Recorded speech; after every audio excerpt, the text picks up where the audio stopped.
What's going on, everyone? We got a lot to get into today, so let's get started. Beginning with an amphibious operation that Ukrainian Special Operations Forces attempted just off of Crimea that appears to have been repelled by Russian forces. We've got some mixed reports here, so I'm going to run through what the Russian report is and then the information that we have from the Ukrainian side. Starting with the Russian report, they say the Russian armed forces repelled an attempt by Ukraine to land troops on the Tendra Split. They say the enemy lost 20 killed, 1 captured, and 4 boats captured. 1 boat was able to escape, and they have more details on that here in a moment. They say the landing was carried out by the forces of the 73rd Separate Naval Center of the Special Operations Command South. And Russia actually, now partially they were able to interrogate and show some video of one of the Ukrainian soldiers that they captured. So between that and then the reports from their soldiers, that appears to be how we have their version of how events played out here. Russia says between 14 and 27 February, the site was monitored by a Bayraktar UAV. It's Ukrainian UAV monitoring this location. They say this naval operation was planned in several phases, namely reconnaissance, landing, capturing military personnel of the Russian armed forces, raising the flag, the Ukrainian flag, statement on the creation of a bridgehead, withdrawal. They say the goal of the strike was a quick victory with dynamic footage of the work of the Ukrainian Special Forces from both boats and on the ground. Not crazy, whether or not that is the exact detailed plan that Ukraine had laid out. That order is not shocking or surprising in the least. They say as this operation played out, the Russian armed forces, having discovered the enemy boats, opened fire. The enemy was not ready for serious resistance. They say in the first minutes of the battle, a heavy machine gun and 1 enemy boat were disabled. Thus, the opponent was demotivated, which led to impulsive actions on the part of the Ukrainian forces. They began to crumble, making mistake after mistake. Then in an interview with the 1 Ukrainian soldier that Russia has shown that they captured, and I should also say Russia has also released footage showing multiple Ukrainian soldiers having been killed in these boats that eventually were brought to shore. But coming from the interview of this POW, he said that the Ukrainian Special Forces were moving in 4 high-speed boats. When the machine gun on the central boat started working, its ammunition box was immediately hit. The commander ordered to retreat just 100 meters from the shore when it was too late. They added that some of the Special Forces drowned in an attempt to escape and swim from the shore, while others died in the battle. The POW that was eventually captured decided to swim towards the shore, where he surrendered to Russian forces. Now, we don't have a lot of information coming out of the Ukrainian side, but I would say at the very least recognition that something did happen in and around this location. Ukraine put out a statement saying Ukrainian Special Forces said that some of their personnel had heroically died in a combat mission without giving details. The statement also said that most of the group withdrew after carrying out a, quote, special mission. And then the Euromaidan press reported that a naval operation was conducted to gain a foothold on the Tendra Split, and the Special Forces were killed while covering the withdrawal of the main forces of the group after completing a combat mission. So again, not entirely clear. Russia says that as many as 20 Ukrainian soldiers were killed, 1 captured, and 4 boats captured. I didn't count the bodies that I saw in the pictures released, but more than 1 or 2, it does appear were killed in this operation. Then Ukraine is really stepping up on the air defense front, having shot down 11 Russian aircraft in the span of 11 days. General Syrskyi announced on February 19th that 2 more Russian Su-34s were shot down in the Adifa and Mariupol sectors. So this brings, again, 11 Russian planes shot down in 11 days, 8 Su-34s, 2 Su-35s, and then, of course, the A-50 radar or AWACS type plane about a week ago. But in an interesting article put together by Forbes, they say those 11 losses are worse than they might seem for the increasingly stressed Russian Air Force, who they say in practice is dangerously close to collapse. Now, I want to be careful with how we approach this, but I do think they raise some interesting points worth discussing. They say, sensing an opportunity, the Russian Air Force is flying more sorties. That's missions over the battlefield, closer to the front line, lobbing glide bombs to suppress Ukrainian troops. The Ukrainian Center for Defense Strategies was quoted as saying, the enemy has overcome the fear of using aviation directly over the battlefield. And although this results in the loss of the aircraft, their ground forces gain a significant firepower advantage. So when looking at total number of platforms in the Russian Air Force, we'll use the Su-34 here as an example. Russia is expected to have around 140 of those, or had around 140 of those at the start of the war in Ukraine. They have so far though some of these are unconfirmed, believed to have lost 31 of those due to hostile fire, Ukrainian forces shooting down 31 Su-34s. Then according to Michael Bonnert of the RAND Corporation, who I've quoted on this channel before, he says the shootdowns only represent a portion of the total losses because you also have to factor in the overuse of this aircraft as the war continues to drag on. Bonnert says that the Russian Air Force went to war in Ukraine, kicked this off in February of 2022 with around 900 fighters and attack planes. Then in the first 18 months or so of fighting, this report of his is a little old, they supposedly lost around 100 to Ukrainian action. So the problems for the Russian Air Force here, besides those losses, is that the requirement for fighter and attack sorties didn't decrease by the same amount. So while they have fewer inventory, the requirement to fly those missions over the battlefield did not decrease, which means the work requirement for those fighters and other aircraft still in their arsenal increased. So those 800 or so remaining planes are flying more frequently in order to handle the taskings that Russia once was able to distribute across 900 different platforms. And that, of course, means more wear and tear on the individual platforms, more necessary maintenance for each one of the aircraft, and the needing to source additional parts that sometimes can be pretty hard to find. And then Bonnert says that these additional hours being flown by the remaining aircraft have effectively cost the Russian Air Force an additional 27 to 57 aircraft in imputed losses. At some point, they can't fly anymore. There's just too much wear and tear. Too many things are breaking down. They don't have the remaining parts to keep all of those aircraft in the air. And that number, that 27 to 57, was before Ukraine started shooting down more Russian aircraft, just starting this past December, and before Russian sorties spiked as the battle for Adifa culminated. So in other words, the imputed losses are probably even higher than the high side there of 57. So those combined with the recent shootdowns of additional Russian aircraft means that the Russian Air Force is likely down to around 700 total fighters and attack jets. That's 200 fewer than when they first started the war in Ukraine roughly 2 years ago. So Russia's faced with a challenging dilemma. Do they voluntarily decrease the number of sorties over the front and give up one of the key advantages they hold over Ukraine? Or do they continue to fly roughly the same number of sorties that they've been asking of their Air Force since the beginning of this war and risk a continued downward spiral in their overall readiness? But real quick, a thank you to the sponsor of today's video, Venture Surplus. You've heard me talk about them before on this channel. It's just a solid veteran-owned company based here in the United States. I'll pull up their website and show you some of the stuff that they're selling that I have or continue to use today. One of the first places I check is always their featured military gear. Right here, they've got the fleece thermal undershirt, one of the best pieces of military gear that I was actually ever issued. Used it a lot downrange, and then it's a standard anytime I'm out in the woods hunting now. I always check out their new stock as well, and I saw this popped up today, the Condor Riggers belt, which I actually bought when I was deploying back in 2010 because I felt like I needed a high quality, sturdy belt. It did the trick then, and it's stayed in good enough condition for me to continue using that still today, 12 years after I came back from the last deployment. And then, of course, their on sale page, always worth checking out. These hoodies, I'm telling you, these are pretty solid. These Whoopee jacket hoodies, 100% worth checking out. So check out the link in the description and be sure to use code Preston10 for 10% off your next Venture Surplus order. So a couple weeks ago, Russian forces completed their capture of the eastern Ukrainian city of Adifa, and rather than stopping on the western outskirts, they continued to press forward through various fields into a handful of cities and towns further west. We've got an interesting assessment here put together by a former Ukrainian officer that goes by the Twitter handle or X handle, Tatargami, which I'm probably mispronouncing, but he's a great resource, has provided a lot of really valuable information on kind of the Ukrainian perspective of this war, but he doesn't hold back punches. He lets people know when he thinks Ukraine is doing things wrong, and he brings some of that up here in his most recent assessment. He says that while some argue that the withdrawal was timely from Adifa, our assessment suggests that an earlier retreat could have reduced losses. Some interviewed participants reported not receiving official orders and chose to retreat at their discretion due to the deteriorating tactical situation.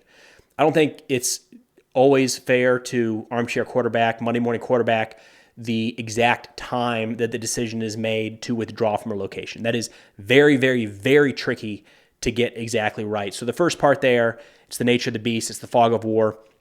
Second part there I thought was interesting, how some people at the front in Avdiivka never actually got the order to withdraw. They just saw what was happening all around them and decided it was time to get out of Dodge. He mentioned a notable deficiency of robust fortifications involving concrete and wooden structures on the Ukrainian side.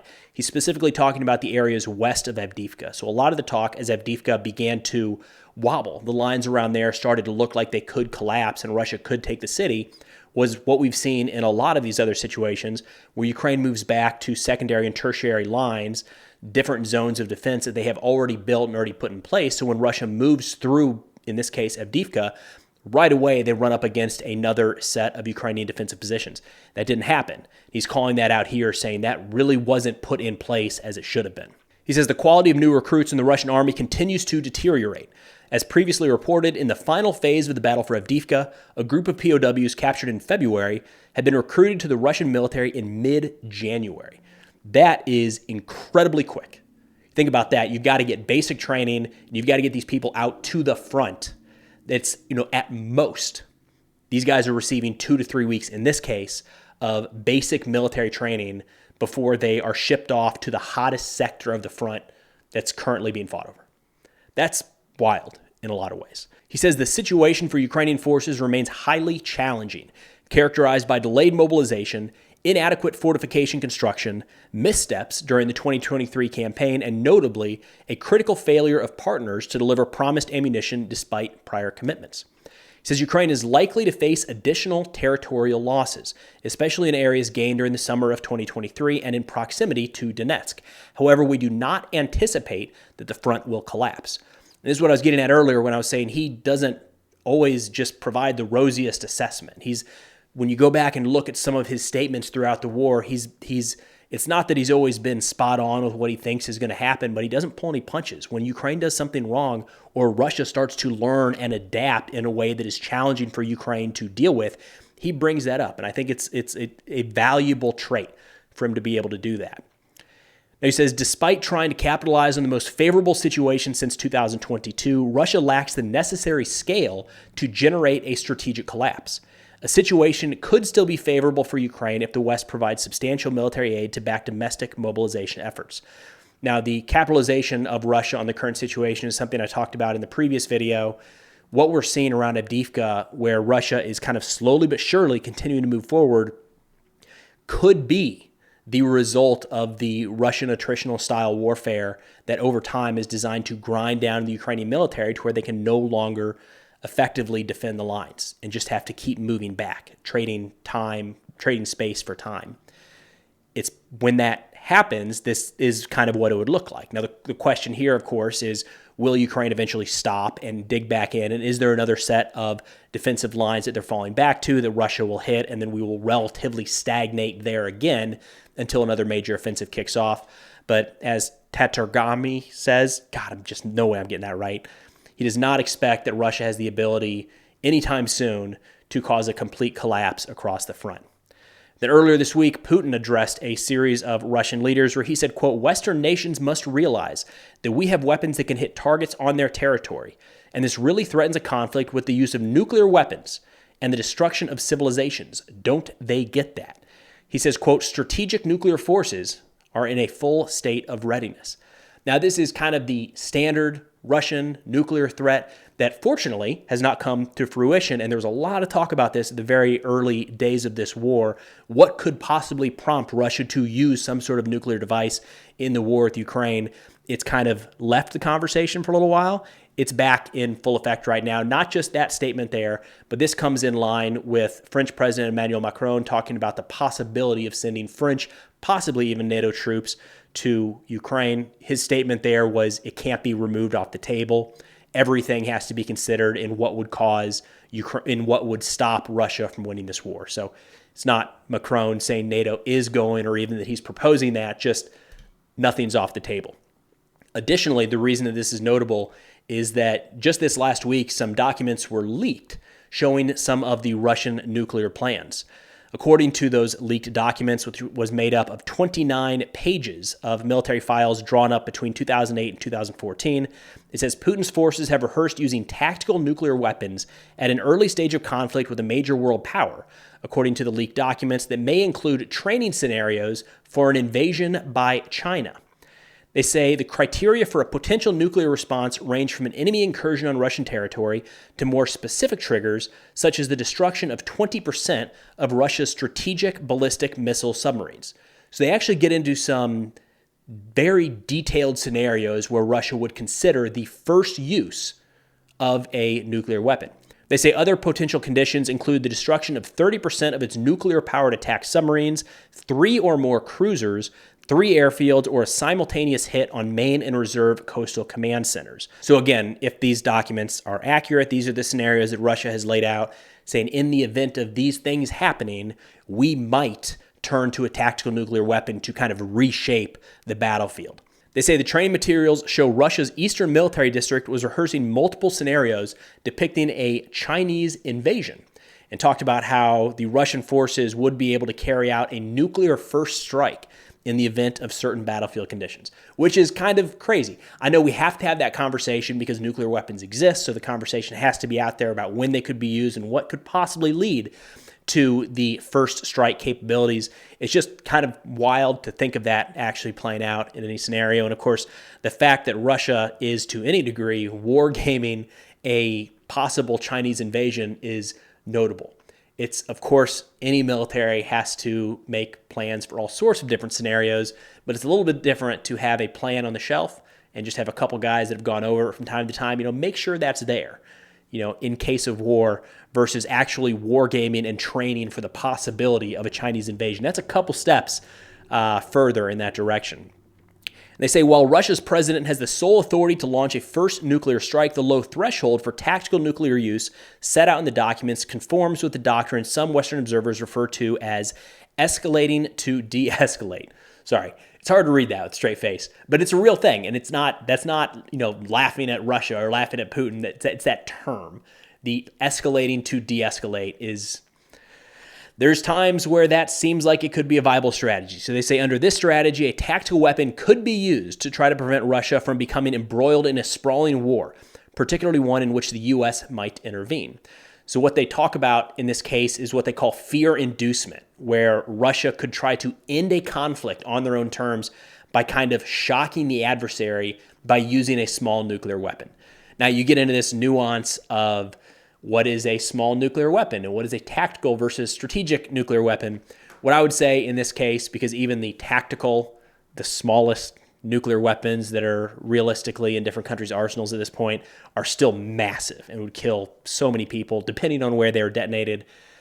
Would have to think that something designed to induce fear, as is mentioned here, would be a nuclear strike on something away from population centers, right? That wouldn't be the leveling of an entire city, but maybe against a naval ship out at sea or a military outpost that's, miles and miles away from any population centers.